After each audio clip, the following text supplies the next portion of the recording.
loves, well, third time is the charm. So first of all, thank you to those of you who joined us the first time and the second time we tried to do this video. Our microphone is not connecting to the app that we use. So we're doing this without a mic. So thank you for your patience. I really hope that this is worth all the wait that you have had on this topic. So first of all, those of you who sent in this question on comments here on our YouTube channel, thank you so much. That's how we do these live videos. They're just based on your questions, your comments, your wonders about the practice and the method. I actually do answer questions like this daily in onlinepilatesclasses.com, our membership, where we have new mat classes every week, reformer classes every week, and then we have equipment classes and a mat class that are a little longer every month. And we help hold you accountable, keep you consistent, and give you lots of community and connection. Speaking of connection, how do you know if you are doing choreography or are you connected? Well, something I didn't say in the first two, so I guess the third time's the best, right? Is when you are learning an exercise, it is highly likely that you will just be doing some of the choreography in the beginning just to kind of get in your brain, like what is moving where. So that I understand, please don't be too hard on yourself, let yourself be in process. I believe that it's a practice and a perfect. But once you actually have done a couple reps and you now know what's moving where, now we actually have to truly look into, are you connected? Because we don't want to waste your time. I don't want to waste your time. I don't want you to waste your body's time. So, and getting connected is really key to preventing injuries and also getting the benefits of what this amazing method is. So first thing I look at when I'm watching someone move is the spine shape. So tall back, flexion, extension, side bend, or twist are the 5 spine shapes that we work with. And I want to see, is it the longest version? For example, if you are doing a round shape, so I like to teach the elbow slip for the longest round shape, and your ribs keep popping up, right? That's a sign that we don't have connection there. You should be able to reach one hand forward and the other hand forward without changing the shape of your spine.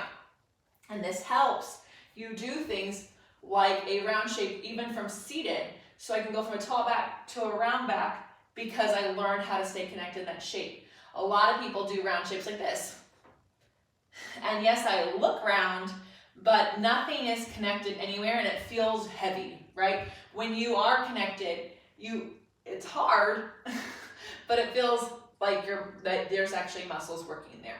So looking at the spine shape, is it the longest version that I can get? So this is a tall back, this isn't a tall back. So ribs popping forward, booty sticking out, should be as long as possible. We talk a lot about opposition in Pilates, and the reality is we don't want to pull so far apart that we weaken the center. We want to pull far apart and be stronger in the center because of it. So that's going to tell you a lot if you're connected or not, because I could be reaching like this and you can see nothing is connected there, or I can reach up and down and everything gets stronger here. So that's a sign, right? After you've looked at the spine shape and you've made sure that it is connected, all the muscles around your spine are connected, then we can look at the legs. So if the legs, as you take the legs out, go up and your knee locks into place, that is not connected, it's choreography. Also, if I take the leg out and it falls down, that's not being in control either, right? So what we want to see is that the leg goes out and it hits the spot and it pulls back in. Out, hits the spot, pulls back in. With your double leg stretch, we're not going locking the knees out or going out and falling down. We want the legs to go out, and then watch those heels. They come in at the same trajectory. They go out and they come in at the same trajectory, not out and then down, right? That's going to be key for keeping this connection, finding that two-way stretch, but finding it with muscles and not choreography. Next thing I want to look at is arms. So I look at fingers, boom, keep them together. Wrists, they should be straight. Elbows, long but not locked, okay? All of those things actually change if you're connected to your arms or not. So when you reach those arms out, I shouldn't see this, right? I should see arms on the back and reaching up, and then again, you get stronger in the center because of it. So always, always, if you don't feel that the strength in the center has gotten stronger as you're doing the movement, you're doing choreography. As you do the movement, you start to feel everything here connect more. You're connected. Does that make sense? So if you're doing things against gravity, couple things you want to know. Again, we'll start with the center first. So if we're like this, doing our single leg kick, guess what? Not the longest extension.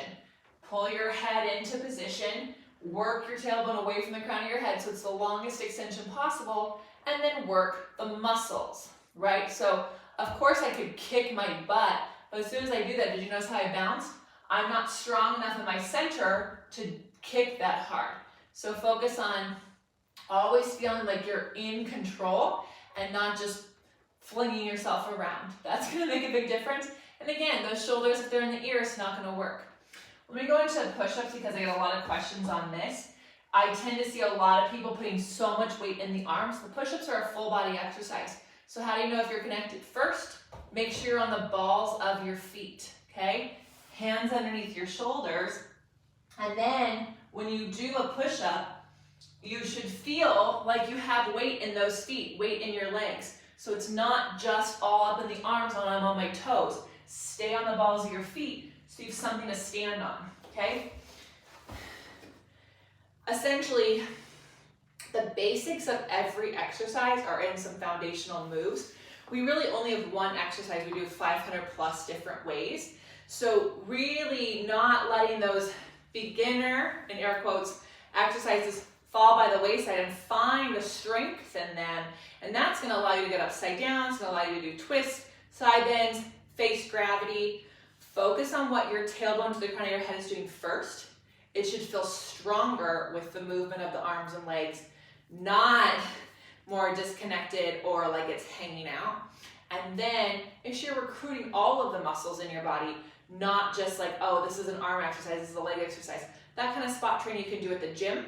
When we're doing Pilates, we're trying to connect our entire body every exercise. So thank you again for your patience on us getting this audio out to you.